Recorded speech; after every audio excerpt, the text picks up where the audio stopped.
4 দিনের ক্রিকেট সহজ কোনো জায়গা না। এখানে সামর্থ্যের সর্বোচ্চ পরীক্ষাটাই দিতে হয় সব সময়। সে কারণেই হুট করে উঠে আসা তরুণ কোনো ব্যাটার যাকে অনেকে চেনেই না, এমন একজন থাকবে সর্বোচ্চ রান সংগ্রাহকের তালিকার সেরা দুইয়ে, তা বিশ্বাস করা কঠিন।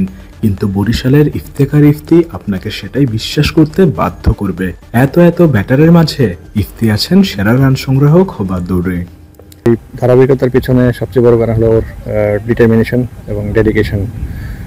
আমি শুনেছি লাস্ট ইয়ার খুব একটা ভালো যায়নি, কিন্তু এবছর সে প্রিপারেশনটা খুব ভালো ছিল। তার স্কিল ক্যাম্পে সে অনেক পরিশ্রম করেছে। তার স্পেশালি বিভিন্ন যেগুলো উইক জোন ছিল এগুলো নিয়ে কাজ করেছে সে নিজেই। আমরা জাস্ট হেল্প করেছি। আর ও অ্যাকচুয়ালি প্রমিজিং, সে আন্ডার-19 ওয়ার্ল্ড কাপ খেলা প্লেয়ার, এবং তার ভিতরে যে দেখলাম যে হাঙ্গিনেস, কিছু একটা করার, রান টিমের জন্য রান করার এবং নেক্সট টার্গেটে পৌঁছানো, তার গোলটা কি হবে নেক্সট লেভেল। তো তার জন্য যে যে জিনিসগুলো করা দরকার সেইগুলো নিয়ে কাজ করেছে। তো আল্লাহর রহমতে সে ভালো খেলছে। তো আমি হ্যাপি ওর সাথে কাজ করে। তরুণ ক্রিকেটার, বয়স 21 কি 22, অথচ তার থেকেই নাকি প্রতিনিয়ত শিখছেন তার দলেরই কোচ। হ্যাপি ওর সাথে কাজ করে, কারণ সে আমার কাছে মনে হয় সে তৈরি প্লেয়ার। তাকে একটু টিউন করলেই হয়ে যাবে, এবং সে ওবিডিয়েন্ট। আমার কাছে মনে হলো সে শিখার অনেক আগ্রহ। আর অ্যাকচুয়ালি আমি কোচ হিসেবে ওর কাছ থেকে শিখি, কারণ ও যেটা অ্যাপ্লাই করে আমি ওর কাছে যখন যাই তখন হয় প্ল্যান এ বা প্ল্যান বি বা প্ল্যান সি, হয় এতে না হলে বিতে, বিতে না হলে সিতে। তো এটা আমার জন্য একটা শেখার বিষয়, ওর কাছ থেকে আমিও শিখি।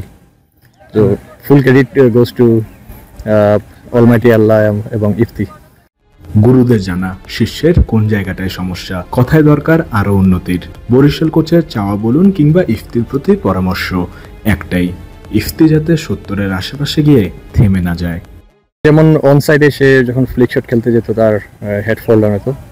তো তাকে বলার পর যে তুমি মাথাটা যেন তোমার সেন্টারে থাকে, নিটে ব্যান্ড করো, যেমন তোমার ফুল ওয়েট যেন, বডি ওয়েট যেন মাঝখানে থাকে, এবং সে সেটাই করছে এবং ভালো করছে। এবং তার অফসাইড খুবই স্ট্রং, অনসাইড নিয়ে কাজ করছে।